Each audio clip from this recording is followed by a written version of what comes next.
Aryna Sabalenka just pulled off the Sunshine Double, stacking back-to-back wins at Indian Wells and Miami like it was nothing. But hold up.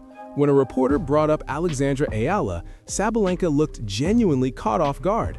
And that tiny blink-and-you-miss-it reaction, yeah, it might have said more about women's tennis in 2026 than any ranking sheet ever could. Because here's the part nobody's really breaking down.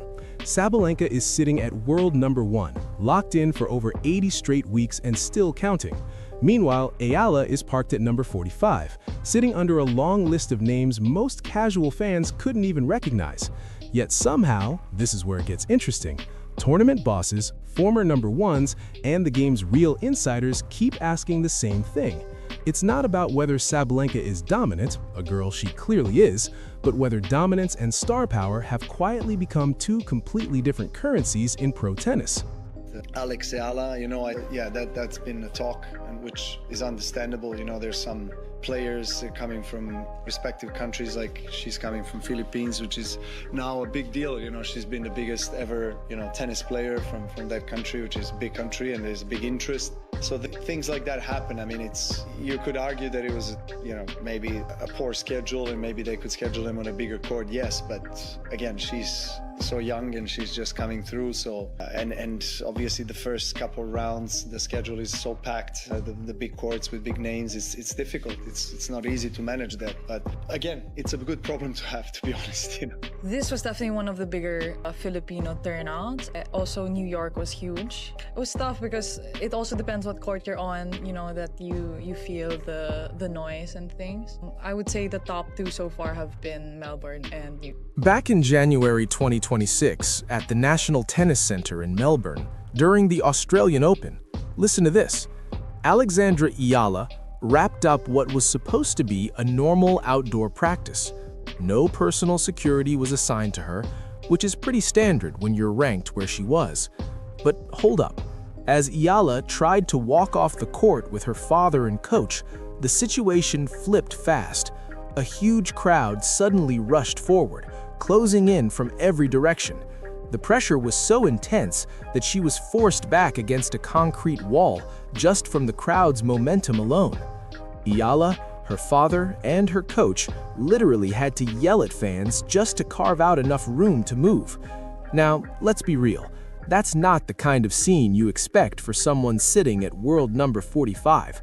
That right there, that's superstar behavior, not just another name on the rankings. Meanwhile, in that same month, Aryna Sabalenka was quietly building a season that would lead to her dominant Sunshine Double run. A milestone like that hadn't been pulled off since Iga Swiatek did it back in 2022. Sabalenka's style, heavy baseline aggression, and some of the most brutal ball striking on the WTA Tour was hitting another level. While Sabalenka was out there stacking wins, Eala was out here stopping crowds in their tracks. And in 2026, yeah, those two things don't mean the same anymore.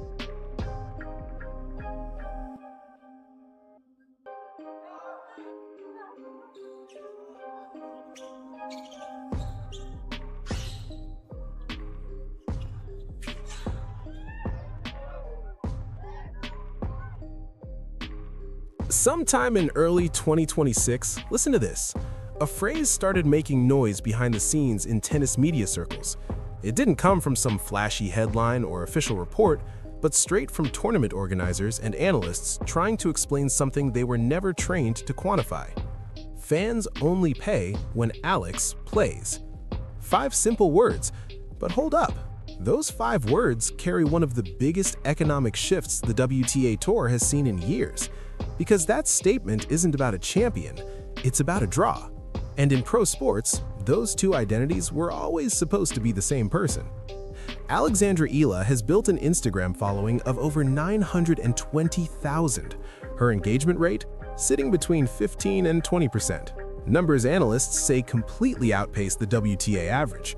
At the 2026 Miami Open, her run to the round of 16 brought in about $105,720 in prize money. But here's where it gets crazy. The real money, the crowd pulls, the TV buzz, and ticket demand around her matches in Dubai, Doha, and Melbourne, that doesn't show up on any prize sheet. Coco Gauff, currently ranked world number 3, even spoke on it directly. Gauff made it clear she's excited about Eala